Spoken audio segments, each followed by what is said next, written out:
तो आज की इस वाली वीडियो में अपन स्टार्ट करेंगे जेनेटिक डिसऑर्डर्स। ये फर्स्ट वीडियो जेनेटिक डिसऑर्डर्स की। इसके बाद में हो सकता है एक या दो वीडियोस भी और आ जाए जेनेटिक डिसऑर्डर्स की, ठीक है। तो आज फर्स्ट पार्ट है जेनेटिक डिसऑर्डर्स का। तो अपन ये वाले टॉपिक्स डिस्कस करेंगे और इसके साथ में आज यहाँ पर भी मैंने कुछ लिखा है। तो ये क्या है? ये वो टेस्ट है जो हम ट्राइसोमी वाले डिसऑर्डर्स में, सारे डिसऑर्डर्स में करते हैं, ठीक है। ये वो टेस्ट है जो सीरम टेस्ट होता है, मेनली वो वाले टेस्ट है यहाँ पर। अच्छा, तो अपन स्टार्ट करते हैं ट्राइसोमी से। और ट्राइसोमी में सबसे फेमस आपको पता होगा कौन है? Down syndrome. तो डाउन सिंड्रोम पे अगर अपन आए तो मैं यहां लिख देता हूं डाउन सिंड्रोम, ठीक है। देखिए, आपको जेनेटिक डिसऑर्डर्स में एक बात समझनी जरूरी है कि ये वाली जो डिजीजेज होती है, ये डिजीजेस एक्चुअली कम सीवियर होती है, क्योंकि अगर इन क्रोमोसोम्स के अलावा कहीं और ये म्यूटेशन हो जाए या कहीं और ये डुप्लीकेशन हो जाए क्रोमोसोम का, तो जो पर्सन है, जो बेबी है, वो सर्वाइव ही नहीं कर सकता, ठीक है। क्योंकि ये कम सीवियर है, इसलिए यहाँ इस कंडीशन में बेबी सर्वाइव कर रहा है, वरना सर्वाइव ही नहीं कर सकता, वो इन यूट्रो ही डेथ हो जाती है उसकी, ठीक है। तो अब ट्राइसोमीज में अपन डिस्कस कर रहे थे डाउन सिंड्रोम। अब देखिए, डाउन सिंड्रोम के अंदर मेनली प्रॉब्लम क्या होती है? तो जो 21st क्रोमोसोम होता है, 21, ट्राइसोमी 21 आपने नाम सुना ही होगा, 12th क्लास में शायद सबसे पहली बार पढ़ते हैं ट्राइसोमी 21, ठीक है। 21st क्रोमोसोम की 3 कॉपीज हो जाती है, 2 की जगह, तो ट्राइसोमी 21। अब डाउन सिंड्रोम के अंदर होता क्या है? तो देखिए, सबसे पहले तो डाउन सिंड्रोम की जो मीडियन एज है, जो life expectancy basically, that is 47 years. तो 47 ईयर्स की एज तक की पेशेंट हम एक्सपेक्ट करते हैं कि जी पाता है ऑन एन एवरेज। तो इसकी लाइफ एक्सपेक्टेंसी 47 ईयर्स है। अब इसके सिम्टम्स क्या आएंगे क्लिनिकली? तो क्लिनिकली एक तो इसके अंदर above the age of 40, above the age of 40 years से ऊपर हम एक्सपेक्ट करते हैं वर्चुअली सभी को, almost all will suffer, almost all with Down syndrome, ठीक है। Almost all with Down syndrome, with Down syndrome DS will suffer with Alzheimer's disease, ठीक है। हमेशा जो भी डाउन सिंड्रोम का पेशेंट होगा, अगर वो 40 ईयर्स से ऊपर सर्वाइव कर रहा है, तो उसको ऑलमोस्ट सभी पेशेंट्स में एक्सपेक्टेड होता है कि सबको अल्जाइमर्स डिजीज होगी ही होगी अब 40 ईयर्स। वैसे 40 ईयर्स की एज में नहीं होती, काफी ज्यादा लेट एज में होती है। हमने स्टार्टिंग की जो 2-3 वीडियोस हमने पैथोलॉजी की अपलोड की थी, उसके अंदर हमने डिस्कस किया और डिटेल में कि ऐसा क्यों होता है। तो 40 ईयर्स के ऊपर ये हमको देखने को मिलता है, ठीक है। अच्छा, Alzheimer's disease in Down syndrome patients. इसके बाद, बट एक तो अल्जाइमर्स डिजीज हो गया, इसके बाद में बेबी के अंदर क्या दिखेगा? तो 40 साल से ऊपर की एज में जब पैदा होगा बच्चा, तो क्या दिखेगा? तो जो एपिकैंथल फोल्ड्स होते हैं, एपिकैंथल फोल्ड्स कौन से होते हैं? यहाँ पर ये जो फोल्ड्स हैं, ये वाले ये जो एकदम जहां पर ये दो ऊपर और नीचे की आईलिड्स जो मीट कर रही है, ये वाले, इनका जो एंगल होता है नीचे की तरफ पॉइंटेड होता है, ठीक है। मैं आपको डायग्राम बना के दिखा देता हूँ। बहुत अच्छा डायग्राम होता है, एक्सपेक्ट मत करना, बट फिर भी जैसे ये ऐसे की तरफ होगा, ऐसे होगा, ठीक है, ऐसे नीचे की तरफ पॉइंट करता होगा यूं, ठीक है, एपिकैंथल फोल्ड्स। और जो नोज का ब्रिज है, ये वाला, ये वैसे थोड़ा सा बल्ज्ड होता है सबके अंदर, लेकिन इनके अंदर फ्लैट नेजल ब्रिज होगा, फ्लैट। ये जैसे यहाँ पे बल्ज होता है सबके अंदर, बट इनके अंदर डाउन सिंड्रोम पेशेंट में this will be flat, flat nasal bridge. तो जो नेजल ब्रिज है दैट विल बी फ्लैट, यहाँ पे फ्लैट नेजल ब्रिज, ठीक है। और डाउनवर्ड पॉइंटिंग, ये डाउनवर्ड एपिकैंथल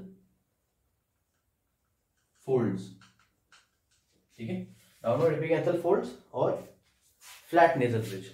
अच्छा, ये आपको समझ में आ गया। ये तो आपको बेबी की फेस पे देखने को मिलेगा। अगर हम उसका पाम देखें, पाम, तो पाम के अंदर आपको एक स्ट्रेट क्रीज मिलेगी, जैसे यहां पर तो आपको 2 दिख रही है, बट डाउन सिंड्रोम पेशेंट के अंदर एक स्ट्रेट, एक सिंगल कंटिन्यूअस क्रीज आपको देखने को मिलेगी, ठीक है। तो कैरेक्टरिस्टिक पामर क्रीज देखने को मिलती है इनकी, सिमियन क्रीज नाम देते हैं उसको, सिमियन क्रीज वो देखने को मिलता है।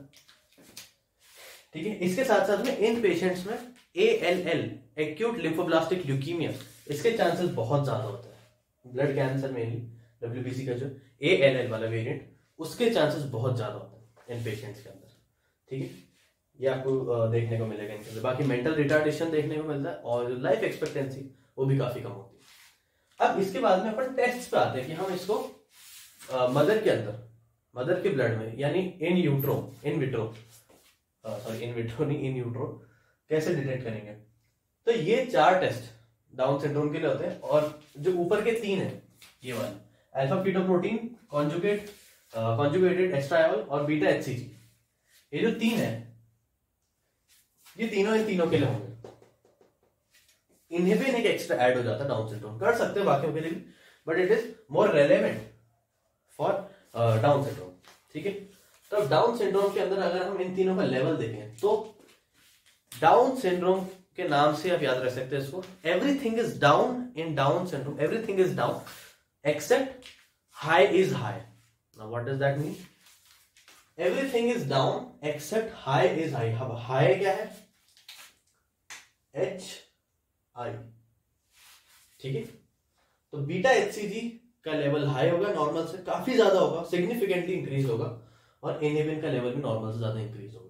बाकी ये दोनों जो है ये डिक्रीज होंगे, अल्फा फीटोप्रोटीन और कॉन्जुगेटेड एस्ट्रायोल डिक्रीज होंगे, और बीटा HCG और इनहिबिन का जो लेवल है वो इंक्रीज होगा, और ये दोनों डिक्रीज होंगे।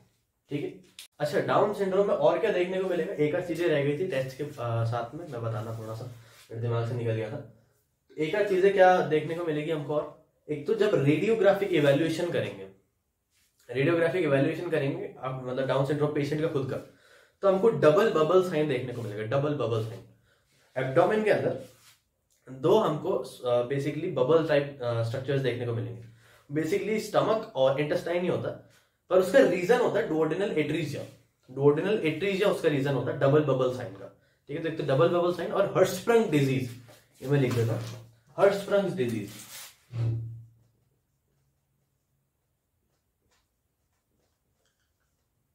हर्ट्सस्प्रंग डिजीज ये क्या होता है? इसके अंदर जो कोलॉन होता है, मेनली सिग्मोइड कोलॉन वगैरह, जो एंड पार्ट होता है कोलॉन का, उसके अंदर जो आपका एंटेरिक नर्वस सिस्टम है उसकी डेफिशिएंसी हो जाती है। एंटेरिक नर्वस सिस्टम डेवलप ही नहीं होता वहां पे, न्यूरल क्रेस्ट सेल्स का माइग्रेशन नहीं होता। तो एंटेरिक नर्वस सिस्टम डेवलप ना होना का कारण है न्यूरल क्रेस्ट सेल्स का माइग्रेशन ना होना। और वो माइग्रेट क्यों नहीं होते? ट्राइसोमी 21 की वजह से। और वो माइग्रेट नहीं होते इसलिए हर्ट्सस्प्रंग डिजीज। तो जो फीकल मैटर होता है वो वहां डिपॉजिट होने लगता है, और जो कोलॉन है वो मेगा कोलॉन बन जाता है, इसलिए इसको ए गैंग्लियोनिक मेगा कोलॉन भी बोलते हैं हर्ट्सस्प्रंग डिजीज को। ये भी देखने को मिलता है। ठीक है, तो ये डाउन सिंड्रोम था। इसके बाद में हम एडवर्ड सिंड्रोम पे चलते हैं। तो अब चलते हैं एडवर्ड सिंड्रोम पे। तो देखिए एडवर्ड सिंड्रोम जो है ये भी ट्राइसोमी डिसऑर्डर ही है। ट्राइसोमी डिसऑर्डर किसकी ट्राइसोमी है इसके अंदर? इसके अंदर क्रोमोसोम 18 की ट्राइसोमी है। ठीक है, तो क्रोमोसोम 18 या ट्राइसोमी 18। अब इसको मैंने पूरा स्पेल आउट करके क्यों लिखा? क्योंकि ई से 18 और ई से एडवर्ड। ठीक है, ई से 18, ई से एडवर्ड। तो एडवर्ड सिंड्रोम इज कॉल्ड जो ट्राइसोमी ऑफ 18th क्रोमोसोम। ठीक है, 18 क्रोमोसोम की ट्राइसोमी की वजह से होगा। अब एडवर्ड सिंड्रोम के अंदर आपको क्या सिम्टम्स देखने को मिलेंगे? तो जो ईयर्स हैं उनका साइज कम होगा और वो थोड़े नीचे की तरफ सेट होंगे, लो सेट स्मॉल ईयर्स।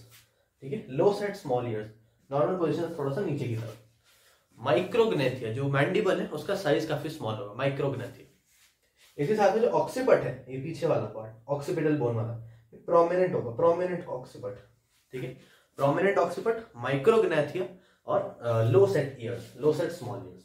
ठीक है, ये एडवर्ड सिंड्रोम में देखने को मिलता है। इसके अलावा अगर जो बेबी है वो फिंगर्स को फ्लेक्स करता है, अपने ऐसे यूं फ्लेक्स करता है। ठीक है, फ्लेक्शन करता है फिंगर्स पे, तो जो फिंगर्स है ऐसे ओवरलैप करती दिखेगी। ठीक है, ओवरलैपिंग फिंगर्स वाइल फ्लेक्शन। इसके साथ साथ में जो किडनी है, अगर हम अंदर देखें विसरल ऑर्गन्स के अंदर जो किडनी है वो हॉर्सशू किडनी देखने को मिलेगी। हॉर्सशू किडनी कैसे दिखती है? जो किडनी के लोअर पोल्स होंगे दोनों किडनी के, दे विल बी फ्यूज्ड। ठीक है, किडनी के जो दोनों पोल्स हैं ये फ्यूज्ड है, तो इसको बोलते हैं हॉर्सशू किडनी, क्योंकि हॉर्सशू शेप की दिख रही है इसलिए हॉर्सशू किडनी। तो हॉर्सशू किडनी भी देखने को मिलेगी एडवर्ड सिंड्रोम। अब एडवर्ड सिंड्रोम के जो टेस्ट है इसके अंदर आपको क्या देखने को मिलेगा, तो देखिए एडवर्ड सिंड्रोम में हर चीज लो देखने को मिलेगी, हर चीज। अल्फा फीटोप्रोटीन भी लो, कॉन्जुगेटेड एस्ट्रोयल भी लो, बीटा एचसीजी भी लो, और इनेबिन नॉर्मल टू लो। इनेबिन हम ज्यादातर करते नहीं है इसके अंदर। ठीक है, बाकी सिम्टम्स हमें क्या देखने को मिले कि जब फिंगर्स को फ्लेक्स किया जाएगा तो ओवरलैप करेंगे, हॉर्सशू किडनी, इसके साथ में प्रोमिनेंट ऑक्सीपिट, माइक्रोग्नेथिया और लो set small years, Edward syndrome में। और ट्राइसोमी 18 की वजह से हो रहा है, ये आपको सब समझ में आ गया कि सारे के सारे लो होंगे एडवर्ड सिंड्रोम में। अच्छा, इसके बाद में हम चलते हैं पटाउ सिंड्रोम पे। देखिए अब चलते हैं पटाउ सिंड्रोम पे। तो पटाउ सिंड्रोम, देखिए पटाउ सिंड्रोम के जो सिम्टम्स होते हैं वो सबसे ज्यादा सीवियर होते हैं, सबसे ज्यादा वर्स होते हैं। तो इसका आप ऐसे याद रख सकते हैं, इसके जो ट्राइसोमी है कि जो सबसे ज्यादा अनलकी नंबर माना जाता है दैट इज 13। तो 13 जो क्रोमोसोम होता है उसकी वजह से सबसे ज्यादा अनलकी जो फीचर्स आते हैं वो इसके अंदर आते हैं। तो क्या फीचर्स आते हैं पटाउ सिंड्रोम के अंदर? पटाउ सिंड्रोम में फीचर्स आते हैं, फीचर्स है सॉरी, ट्राइसोमी किसकी हो रही है, तो trisomy of 13th chromosome, trisomy 13। ठीक है, ट्राइसोमी 13। अब इसके अंदर सिम्टम्स क्या आते हैं, तो देखिए सिम्टम्स जितने भी हैं उनमें मेनली एक पी जरूर आएगा, जैसे होलो प्रोजेंसेफेली,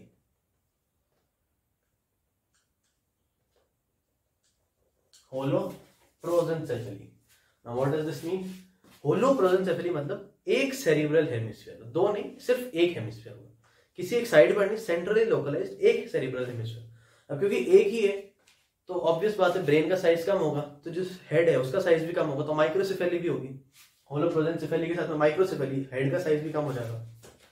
इसके साथ साथ जो अगर ब्रेन दो की जगह एक है तो आई भी एक ही होगी, तो दैट इज कॉल्ड साइक्लॉप्स। एक आई होगी सेंटर में, एक आई, जस्ट वन, साइक्लॉप्स। ठीक है, इसमें भी आ रहा है। इसके बाद में जो फिंगर्स है वो 5 की जगह ज्यादा हो सकती है, ऋतिक रोशन वाला नहीं, उसके तो सिंडेक्टाइली है बेसिकली, पॉलीडेक्टाइली विद सिंडेक्टाइली, पर उसके ये सिंड्रोम नहीं है। इसमें एक्चुअली काफी सारी फिंगर्स देखने को मिली पॉलीडेक्टाइली, क्योंकि एक्चुअली बॉडी डिसाइड नहीं कर पा रही कि लेटरलाइज कैसे करना है चीजों को, लेटरली कैसे भेजना है।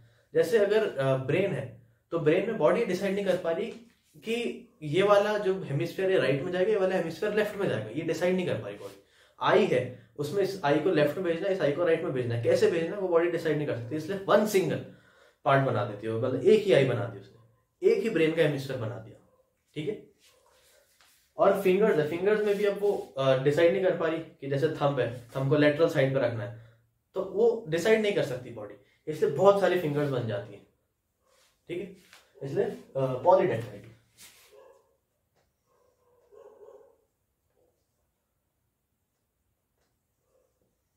ठीक है, पॉलीडेक्टाइली। अब मजे की बात यह है कि ये जो सिम्टम्स है इससे काफी हद तक मिलते जुलते सिम्टम्स एक और डिजीज में देखने को मिलते हैं, एक जेनेटिक डिसऑर्डर में, एक जीन के डिसऑर्डर में। अब वो जो जीन है उसका नाम क्या है वो आप कमेंट्स में बताओ। ठीक है, एक जीन का डिसऑर्डर है, उसमें भी सिमिलर सिम्टम्स देखने को मिलते हैं, साइक्लॉप्स, पॉलीडेक्टाइली, होलो प्रोजेंसेफेली। उस जीन का क्या नाम है वो आप मेरे को बताना। उसका मैं आपको हिंट देता हूं कि वो जो जीन है उसका नाम डिराइव हुआ है एक वीडियो गेम के बेसिस पे। ठीक है, उस वीडियो गेम में क्या होता था वो मैं आपको याद दिलाता हूं। एक ब्लू कलर का कैरेक्टर होता था और गोल्डन कलर के सर्कुलर रिंग्स कलेक्ट करनी होती थी, और वो कैरेक्टर भागता रहता था, और जब कैरेक्टर की स्पीड बहुत तेज हो जाती तो ऐसे ब्लू कलर की बॉल बन जाता था वो। तो आई होप आप लोगों ने गेस तो कर ही लिया होगा, पर वो जो जीन है आप उसका नाम बताना मेरे को कमेंट्स में। ठीक है, तो पटाउ सिंड्रोम के अंदर ये वाले हमको सिम्टम्स देखने को मिलते हैं। क्यों? क्योंकि ट्राइसोमी 13। अच्छा, तो ये ट्राइसोमीज हो गई। अच्छा, इसके बाद में जो टेस्ट होते हैं पटाउ सिंड्रोम के अंदर, जो टेस्ट होता है वो बहुत एम्बिग्यूअस होता है सारे के सारे। किसी केस में तो बहुत ज्यादा आ जाएंगे सारे, किसी केस में कम आ जाएंगे, किसी केस में अल्फा फीटोप्रोटीन बहुत ज्यादा है तो बाकी सारे बहुत कम। तो इट इज वेरी एम्बिग्यूअस, तो इसलिए रिलायबल नहीं ज्यादा। और इसके जो सिम्टम्स होते हैं वो भी, क्योंकि बहुत ज्यादा सीवियर है और टेस्ट भी रिलायबल नहीं है, तो इसका प्रोग्नोसिस काफी पुअर है। ठीक है, इनका प्रोग्नोसिस काफी पुअर है। अब ट्राइसोमी 13 हो चाहे ट्राइसोमी 18 हो चाहे ट्राइसोमी 21 हो, कुछ भी हो, सबका रीजन सेम है ट्राइसोमी होने का। रीजन क्या है? Reason is non disjunction of chromosome. Non disjunction सभी का रीजन, तीनों का रीजन सेम क्या है? Non disjunction of chromosome during, ये इंपॉर्टेंट है, ड्यूरिंग मियोसिस। ठीक है, non disjunction of chromosome during meiosis. पर ये सभी के लिए वैलिड है, ये सबसे कॉमन कॉज है। लेकिन डाउन सिंड्रोम के अंदर non disjunction of chromosome during meiosis तो है ही, ये 95% केसेस में होगा डाउन सिंड्रोम में। बाकी सब में तो मेनली यही रीजन है, लेकिन डाउन सिंड्रोम में थोड़े से वेरिएशंस और है। तो डाउन सिंड्रोम में एक तो रीजन है ही, याद रखना मैं डाउन सिंड्रोम की बात कर रहा हूं। नॉन डिस्जंक्शन ऑफ क्रोमोसोम तो है ही डाउन सिंड्रोम में during meiosis, plus down syndrome में नॉन डिस्जंक्शन ड्यूरिंग माइटोसिस भी है। और डाउन सिंड्रोम के अंदर अगर माइटोसिस के दौरान नॉन डिस्जंक्शन मतलब दो क्रोमोसोम सेपरेट नहीं हो पाते, तो एक साथ ही इनहेरिट हो जाता है। नॉन डिस्जंक्शन अलग अलग ना हो पाना क्रोमोसोम का। तो जो भाई माइटोसिस में आपको पता होगा ना कि जो सिस्टर क्रोमैटिड्स होते हैं सेपरेट हो जाते हैं, तो वो नहीं हो पाएंगे माइटोसिस में, तो वो नॉन डिस्जंक्शन हो गया। अब नॉन डिस्जंक्शन की वजह से क्या होता है in mitosis? It leads to mosaicism. Now what is mosaicism या मोजाइक फॉर्मेशन? मोजाइक फॉर्मेशन क्या होता है? देखिए, डाउन सिंड्रोम के अंदर कैरियोटाइपिंग अगर आप करें तो 47 क्रोमोसोम्स आएंगे। ठीक है, एक्स वाई एक्स एक्स जो है वो तो नॉर्मली है ही, प्लस 21 के 3 कॉपीज। अब मोसाइसिज्म में क्या होगा? कुछ सेल्स बॉडी के तो आपको दिखेंगे 47 एक्स वाई या फिर एक्स एक्स जो भी है, फीमेल है या मेल है उस बेसिस पे, या और कुछ सेल्स आपको मिलेंगे 46 एक्स वाई। कुछ सेल्स नॉर्मल भी मिलेंगे, कुछ सेल्स अबनॉर्मल भी मिलेंगे। तो मोजाइक फॉर्मेशन का रीजन क्या है? मोजाइक फॉर्मेशन का reason non disjunction during mitosis, सिर्फ डाउन सिंड्रोम के अंदर। ठीक है, और एक कारण होता है डाउन सिंड्रोम के अंदर। अच्छा, ये डाउन सिंड्रोम में जो मोजाइक फॉर्मेशन है ड्यूरिंग माइटोसिस होता है, नॉन डिस्जंक्शन ड्यूरिंग माइटोसिस, ये 1% केसेस में। और जो इसके अलावा एक रीजन और है, वो है Robertsonian translocation. Now what is Robertsonian translocation? वो हम कभी जेनेटिक्स में डिस्कस करेंगे डिटेल में। तो रॉबर्टसोनियन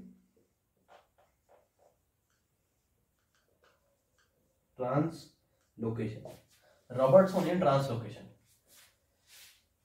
इसके केसेस 4% होते हैं। इसकी वजह से जो डाउन सिंड्रोम होता है 4% केसेस में होता है। ये 95% केसेस में 95%, दिस इज 1% और ये 4%। ठीक है, ये डिस्ट्रीब्यूशन है इन डाउन सिंड्रोम। बाकी दोनों सिंड्रोम्स में यही है मेनली। ठीक है, तो आई होप आपको ये सब समझ में आ गया होगा। इसके बाद में अपन डिसऑर्डर्स विद क्रोमोसोमल एब्नॉर्मलिटीज चलते हैं, क्रोमोसोमल डिलीशंस।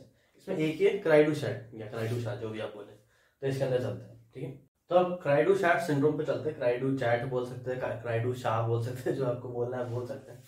ठीक है, तो ये जो सिंड्रोम है क्राइडूशा या क्राइडूचैट जो भी है, उसका लिटरल मीनिंग है क्राई ऑफ द कैट, बिल्ली के रोने की जैसे। जब बच्चा रोएगा तो बिल्ली की जैसे आवाज आती है। ठीक है, म्याऊ।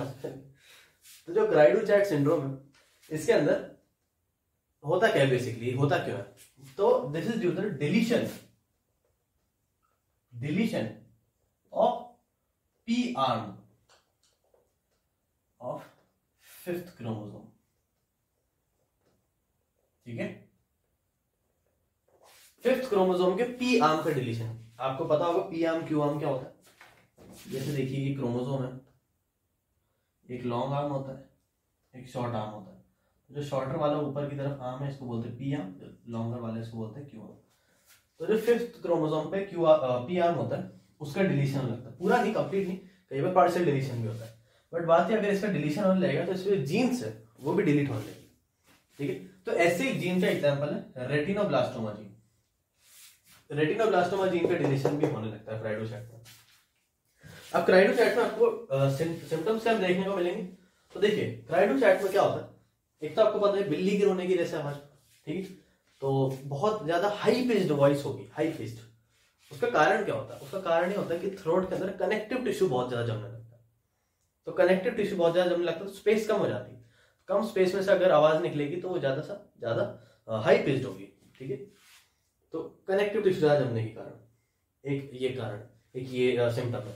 इसके साथ साथ में मेंटल रिटार्डेशन देखने को मिलेगा, और आपको देखने को मिलेगा माइक्रोसिफेली, हेड का साइज कम होगा। मेनली यही है वैसे क्राई टू शैट में कि बिल्ली जैसी आवाज होगी, high pitched voice due to the presence of connective tissue. इसके साथ में आपको कंजेनाइटल हार्ट डिफेक्ट्स ये भी देखने को मिलेंगे, जैसे VSD, वेंट्रिकुलर सेप्टल डिफेक्ट, ये देखने को मिल सकता है क्राई टू शैट में।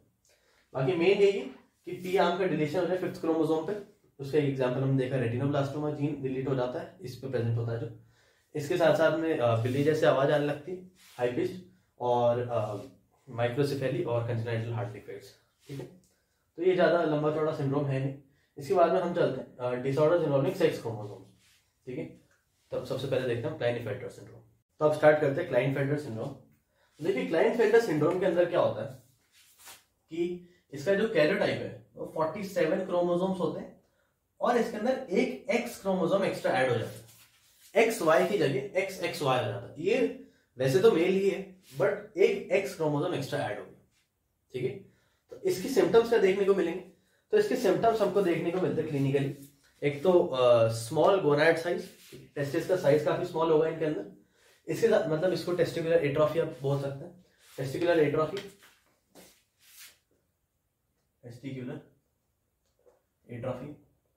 अब क्योंकि टेस्टिकुलर एट्रोफी है तो इस वजह से टेस्टोस्टेरोन का लेवल कम होगा, और ईस्ट्रोजन का लेवल जो है टेस्टोस्टेरोन के लेवल को क्रॉस करने लगेगा इन मेल। तो ईस्ट्रोजन का लेवल क्रॉस करने लगेगा, टेस्टोस्टेरोन का लेवल कम है, तो इसकी वजह से FSH और LH का जो लेवल है वो बहुत ज्यादा बढ़ जाएगा। तो increase levels of FSH and LH, ठीक है। FSH और LH बहुत ज्यादा बढ़ जाएंगे। अब इस पेशेंट के अंदर, क्लाइनफेल्टर पेशेंट के अंदर, आपको risk for breast cancer and seminoma, इनकी आपको रिस्क देखने को मिलेगी, ब्रेस्ट कैंसर और सेमिनोमा में। और ये पेशेंट जो है इसके अंदर ऑस्टियोपोरोसिस ये भी देखने को मिल सकता है। तो ब्रेस्ट कैंसर और सेमिनोमा की रिस्क और ऑस्टियोपोरोसिस ये भी देखने को मिल सकता है, ठीक है। तो क्या बात की हमने क्लाइनफेल्टर सिंड्रोम में 47 जिसके अंदर XXY था, testicular atrophy, increase FSH, breast cancer और सेमिनोमा और ऑस्टियोपोरोसिस। इसके साथ साथ में इसके अंदर आपको यून्यूकॉइड हैबिटस। What is यून्यूकॉइड habits? यानी कि इस मेल के अंदर आपको broader pelvis, more of like female देखने को मिलेगी, broader pelvis just like female, तो इसको बोलते हैं यूनिकॉइड हैबिटस, ठीक है। ये देखने को मिलेगा। इसके साथ में एनलार्ज्ड ब्रेस्ट्स, ठीक है, फीमेल की कैरेक्टरिस्टिक्स, एनलार्ज्ड ब्रेस्ट। इसके साथ में हाई पिच्ड वॉइस देखने को मिलेगी, मोर लाइक फीमेल्स, ठीक है। तो मोर लाइक फीमेल सिम्टम्स आपको देखने को मिलेंगे, ठीक है। फीमेल की तरफ ज्यादा सिम्टम आपको देखने को मिलेंगे। और ऑस्टियोपोरोसिस क्यों हो रहा है? क्योंकि टेस्टोस्टेरोन का लेवल कम है, ठीक है, टेस्टोस्टेरोन का लेवल कम है, इसलिए ऑस्टियोपोरोसिस आपको देखने को। बाकी ये वाले सिम्टम्स क्लाइनफेल्टर सिंड्रोम के, ठीक है। अब अपन चलते हैं टर्नर सिंड्रोम पे। तो अब स्टार्ट करते हैं टर्नर सिंड्रोम। तो टर्नर सिंड्रोम के अंदर क्या होता है? टर्नर सिंड्रोम में बेसिकली 45 क्रोमोसोम्स होते हैं, और फीमेल होती है मेनली। फीमेल के अंदर X0 डिस्ट्रीब्यूशन आपको देखने को मिलता है, यानी एक X क्रोमोसोम एलोसोम एब्सेंट है, एक X क्रोमोसोम एब्सेंट है, ठीक है। क्लाइनफेल्टर में एक X क्रोमोसोम ज्यादा था, यहाँ पे X क्रोमोसोम एब्सेंट है। अब इसके अंदर आपको क्या देखने को मिलेगा? इसके अंदर आपको वहां पे आपको टेस्टिकुलर एट्रोफी देखने को मिलती है, यहाँ पे आपको ओवेरियन एट्रोफी देखने को मिलेगी। तो ओवेरियन एट्रोफी, ठीक है, ओवेरियन एट्रोफी। और इस ओवरी के अंदर deposition of streaks of connective tissue आपको देखने को मिलेगा, या फिर फाइब्रस टिश्यू आपको देखने को मिलेगा। तो फाइब्रस टिश्यू डिपॉजिट होने लगेगी इस ओवरी में, तो उसको हम इसलिए बोलते हैं, एक तो स्मॉल ओवरी हो गई तो एट्रोफिक ओवरी, और ओवेरियन एट्रोफी मतलब, और एक स्ट्रीक्स ऑफ कनेक्टिव टिश्यू, तो इसको हम स्ट्रीक ओवरी भी नाम देते हैं, स्ट्रीक ओवरी, ठीक है, and streak ovary, streak ovary, ठीक, स्ट्रीक ओवरी। अच्छा, अब क्योंकि ओवेरियन एट्रोफी है तो ईस्ट्रोजन का लेवल कम हो जाएगा, ईस्ट्रोजन का लेवल कम होने की वजह से जो ओव्यूलेशन था वो नहीं होगा, और इसके साथ साथ में this will lead to primary amenorrhoea, primary amenorrhoea. Now why primary? क्योंकि डायरेक्टली ओवरी की वजह से ही एमेनोरिया। सेकेंडरी एमेनोरिया तो होता है कि पिट्यूटरी ग्लैंड से कंट्रोल है, पिट्यूटरी ग्लैंड के किसी डिसऑर्डर की वजह से। ये प्राइमरी एमेनोरिया यानी ओवरी की एट्रोफी की वजह से। और ओवरी का एट्रोफी क्यों हो रहा है? क्योंकि एक्स क्रोमोसोम एब्सेंट है। अच्छा, अब इसके बाद जो फीमेल होगी उसका स्टैचर काफी शॉर्ट होगा, छोटी सी होगी हाइट में, और उसकी नेक होगी that will be webbed, webbed neck होगी, ठीक है। मतलब एक तो ब्रॉड नेक, शॉर्ट और ऐसे वेब लाइक दिखेगी, ठीक है, वेब नेक टर्नर सिंड्रोम। तो मैं लिख देता हूँ वेब नेक, वेब्ड नेक, ठीक, वेब नेक। ऑस्टियोपोरोसिस इनमें भी देखने को मिलेगा, ईस्ट्रोजन का लेवल कम है। अब इसमें इंपॉर्टेंट पॉइंट ही आता है कि फीमेल्स में यूजुअली बार बॉडीज देखने को मिलती है, बट टर्नर सिंड्रोम में कोई बार बॉडी देखने को नहीं मिलेगी, जबकि क्लाइनफेल्टर सिंड्रोम के अंदर बार बॉडी देखने को मिलेगी। क्लाइनफेल्टर सिंड्रोम में बार बॉडी देखने को मिलेगी इन द मेल, बट यहाँ टर्नर सिंड्रोम में कोई बार बॉडी देखने को नहीं मिलेगी, ठीक है। टर्नर सिंड्रोम में कोई बार बॉडी देखने को मिलेगी। बाकी यही है टर्नर सिंड्रोम के अंदर, वेब नेक है, ऑस्टियोपोरोसिस एक ऐड कर लीजिए, ओवेरियन एट्रोफी। अच्छा, एक चीज और टर्नर सिंड्रोम के अंदर वो एक बहुत इंपॉर्टेंट है, वो है कोआर्क्टेशन ऑफ एओर्टा। कहां पे? प्रीडक्टल पार्ट में, preductal. This is very dangerous. Coarctation of aorta preductal part में बहुत ज्यादा डेंजरस होती है।